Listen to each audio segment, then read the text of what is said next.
اہم کوئی چیز نہیں. خوف سے نجات ضروری ہے, غصے پر قابو پانا اہم ہے. کامیابی پر یقین رکھنا, غداری کا توڑ کرنا اور سازشوں کا جواب ڈھونڈنا ناگزیر ہے. دانائی مومن کی میراث ہے, اور اگر یہ نعمتیں عطا ہو جائیں تو انسان کو کامیاب ہونے سے کوئی روک نہیں سکتا.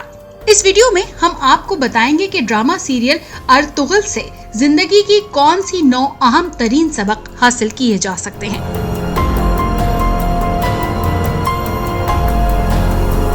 نمبر 1, مقصد. ہم سیکھتے ہیں کہ انسان کی زندگی میں سب سے زیادہ اہمیت کی حامل جو چیزیں ہونی چاہیے وہ مقصد ہے. رشتہ داریاں, تعلقات, دوستی اور دشمنی سب کم حیثیت کی چیزیں ہیں. مقصد ان سب سے بڑھ کر ہے. اصل اہمیت نصب العین کو حاصل ہے. جب مقصد بڑا ہوتا ہے تو قربانی کا جذبہ خود بخود پیدا ہو جاتا ہے. مقصد کے حصول کی خاطر اپنی سب سے قیمتی چیزوں کی قربانی بھی کوئی معنی نہیں رکھتی. زمین, قبیلہ, بھائی بہن, دوست احباب اور مال و اسباب, مقصد کے حصول کے لیے سب کچھ قربان کیا جا سکتا ہے. نمبر 2, خوف. ہم سیکھتے ہیں کہ خوف صلاحیتوں کو کھا جاتا ہے. نقصان کا خوف, اقتدار, مال, جان, اولاد, ناموس اور اختیار چھن جانے کا خوف, ہار جانے کا خوف, خوف آگے بڑھنے سے روکتا ہے. قدم اٹھاتے وقت اعتماد کا دشمن بن جاتا ہے. وسوسے اور وہمیں پیدا کرتا ہے, جس کے نتیجے میں کامل یقین کے ساتھ حکمت عملی بنانے میں دشواری پیدا ہوتی ہے. سقم باقی رہ جاتا ہے, ہار مقدر بن جاتی ہے. خوف جیت جاتا ہے اور اس کے نتیجے میں کمزوری انسان کے اندر گھر کر لیتی ہے, جو ہمیشہ سائے کی طرح اس کا پیچھا کرتی ہے. لہٰذا اگر آغاز سفر میں ہی خوف سے نجات حاصل کر لی جائے تو اعتماد بڑھ جاتا ہے, کامیابی کے امکانات روشن ہو جاتے ہیں.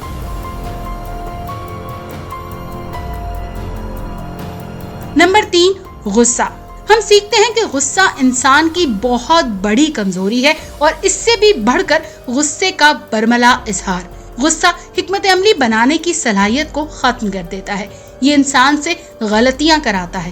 غصے میں کیے گئے فیصلے اکثر اوقات حقائق پر مبنی نہیں ہوتے. غصہ سوچنے سمجھنے کا موقع نہیں دیتا. عین اس وقت جب حریف نہایت باریک بینی اور مہارت کے ساتھ حکمت عملی بنا رہا ہوتا ہے, غصے میں مبتلا شخص سطحی فیصلے کر رہا ہوتا ہے. حالات کا صحیح تجزیہ اس کے بس میں نہیں رہتا اور شکست اس کا مقدر بن جاتی ہے. نمبر 4, یقین.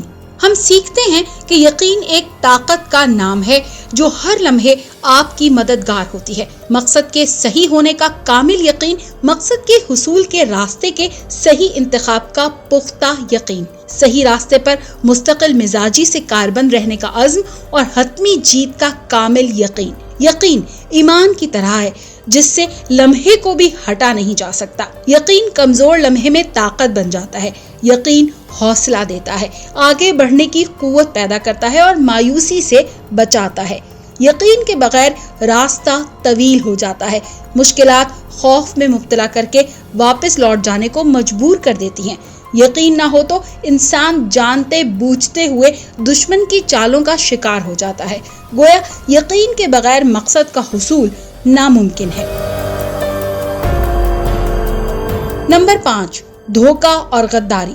ہم سیکھتے ہیں کہ دھوکہ اور غداری انسان کے ساتھ ساتھ چلتی ہیں. دھوکہ دل توڑنے کا باعث تب بنتا ہے جب کسی سے ضرورت سے زیادہ توقعات وابستہ کر لی جائے. جب انسان دھوکہ دہی کو انسانی فطرت تسلیم کر کے آنکھیں کھلی رکھنے کا فن سیکھ لے اور یہ الٹا اس کی طاقت بن جاتی ہے. غدار کو تلاش کرنا اور اسے اس کے انجام تک پہنچانا کامیابی کی دلیل ہے. ایسا نہ کرنے کی صورت میں حریف آپ کو چاروں شانے چت کر دے گا. ناقابل تلافی غلطی کا ازالہ ممکن نہ رہے گا اور پچھتاوا مقدر بن جائے گا. نمبر 6, سازش. ہم سیکھتے ہیں کہ سازش کرنے والے کبھی چین سے نہیں بیٹھتے. ذاتی مفادات اور حسد کی بنیاد پر ہر وقت سازش کا جال بنتے رہتے ہیں. साजिश का जवाब हिकमत अमली से दिया जा सकता है। साजिशियों को कामयाब होने देने का मतलब अपनी नाकामी को दावत देना है। लिहाजा कामयाबी के हुसूल के लिए लाजिम है कि साजिशों का तोड़ साथ साथ होता रहे, यानी सफर के दौरान रास्ते में आने वाले कांटों को साथ साथ हटाया जाता रहे ताकि वो मुसाफिर को जख्मी करने का बाइस न बने। नंबर 7, दानाई। हम सीखते हैं कि दानाई सूझबूझ और फहम फिरासत कुदरत की अता है। ये हर किसी को नसीब नहीं होती।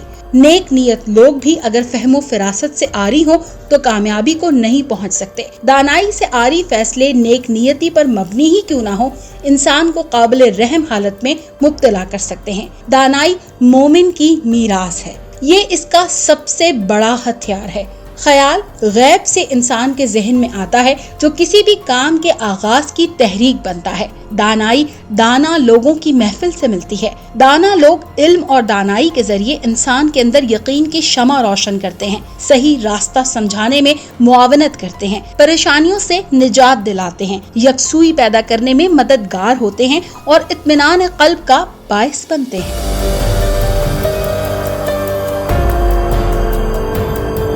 नंबर 8, लालच। मैंने सीखा कि पैसा और औरत इंसान की बड़ी कमजोरियां हैं। इंसानी फितरत को जहन में रखते हुए औरत और पैसे को हमेशा बतौर हथियार इस्तेमाल किया गया है। दुश्मन की साजिश में इस्तेमाल होने वाला ये निहायत मोहलिक हथियार है। इस हथियार का वार झेलने के लिए किरदार की मजबूती निहायत अहम है। इन कमजोरियों का हामिल शख्स कामयाबी का तसव्वुर भी नहीं कर सकता।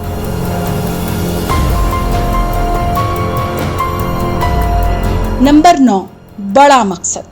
मैंने सीखा कि मकसद ही सब कुछ है। छोटा और आरजी नहीं, बड़ा और दायमी मकसद। बड़ा मकसद बड़ा सोचने से पैदा होता है, जिसके हुसूल की जिद्दोजहद इंसान को हर लम्हा निखारती है। मकसद हासिल हो जाए तो क्या कहने, और ना भी हो तो आने वाले के लिए मशले राह बन जाता है। ये तमाम बातें सीखते हुए आप इस नतीजे पर पहुंचते हैं कि अर्तुगरुल एक शाहकार है। ये ड्रामा इसलिए शाहकार नहीं है कि इसमें इस्लाम की बात की गई है, ये इसलिए शाहकार है कि इसमें जो भी किया गया है कमाल फन के साथ किया गया है। मयार और कमाल जहां होगा अच्छा लगेगा। आप इसे आर्ट के किसी भी उसूल पर परख सकते हैं। अर्तुगरुल एक शाहकार ही रहेगा। हीरो को भी छोड़ दीजिए, आप सिर्फ इस ड्रामे में हिस्सा लेने वाले विलेंस को देख लीजिए।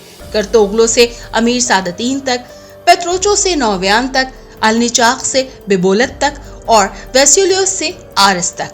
ये दर्जनों किरदार और क्या गजब के अदाकार हैं। विलन के किरदार से इससे ज्यादा इंसाफ और क्या किया जा सकता है कि अमीर सादतीन के कत्ल पर बास जगहों पर बाकायदा जश्न का सा समा था। वो कैसा विलन होगा जो आपके आसाब चटखा दे और आप कई किस्तें आगे जाकर इसके कत्ल का मंजर देखकर दिल को तसल्ली दें कि इसका अंजाम करीब है। अदाकारी देख लीजिए। नुमाया किरदारों की तो बात ही क्या, यहाँ किसी गैर नुमाया से किरदार, किसी राह चलते चंद लम्हों के किरदार की अदाकारी पर भी उंगली उठाना मुश्किल है। चेहरे के तासुरात, अल्फाज की अदायगी, 5 सीजन का एक एक लम्हा यूं जमकर शूट किया गया है कि हैरत होती है। अर्तुगरुल ड्रामे के डायलॉग्स भी कमाल के हैं। मुख्तसर, बामायनी और इंतहाई महारत से तराशे हुए डायलॉग्स। बास जगहों पर तो ड्रामा रोकना पड़ता है ताकि डायलॉग का लुत्फ लिया जाए, फिर आगे बढ़ा जाए। लहजे का उतार चढ़ाव भी एक निशात अंगेज तजुर्बा है। अब अगर उर्दू डबिंग में भी लहजे की ऐसी ही महारत दिखाई गई तो लुत्फ दुबाला हो जाएगा। इस ड्रामे में इस्लामी तहजीब के रंग भी नुमाया हैं। चरवाहों के एक मुसलमान कबीले को अगर अपने दीन से वाबस्तगी पर नाज था और उसने गैर मामूली जिद्दोजहद से एक सल्तनत खड़ी कर दी, तो हैरत कैसी, इस हकीकत से परेशानी कैसी, दुनिया को इससे परेशानी क्यों लाहक है। ड्रामे का हुस्न ये है कि इस्लामी तहजीब के रंग इसमें नुमाया तो हैं, लेकिन गैर महसूस अंदाज से। कहीं भी कुछ बोझल नहीं होता। जब रसूलुल्लाह सल्लल्लाहु अलैहि वसल्लम का नाम सुनकर तुर्क अदब से सीने पर हाथ रख लें, जब बाहम उलझते जंगजुओं को हदीस सुना दी जाए और बरहना तलवार लिए बरहम जंगजू इसके एहतराम और अकीदत में वहीं रुक और थम जाएं, हॉलीवुड की फिल्मों में सीने पर क्रॉस बनाने या भारतीय फिल्मों में एहतमाम से मंदिर या पूजा पाठ दिखाने से अगर आर्ट मुतासर नहीं होती, तो इस्लामी तहजीब के मज़ाहिर से आर्ट को बदमज़ा नहीं होना चाहिए। अर्तुगरुल में आखिर क्या है कि दुनिया भर में लोगों के दिलों के तार इस ड्रामे ने हिला दिए हैं। प्रोपेगेंडे को कभी इतनी कबूलियत नहीं मिलती, हत्ता के मजहबी मशाहिर पर मबनी फिल्में भी इतनी मकबूल न हो सकी। अर्तुगरुल इसलिए मुनफरिद है कि पहली बार किसी ने जदीद दुनिया के आर्ट और कल्चर के मुरव्वजा मयार को छूते हुए इस्लामी तहजीब के कुछ मज़ाहिर पेश किए हैं। बरसों की मेहनत से मुस्लिम माशरों में ज़हनी गुलामी की जो सोच मुसल्लत की गई थी,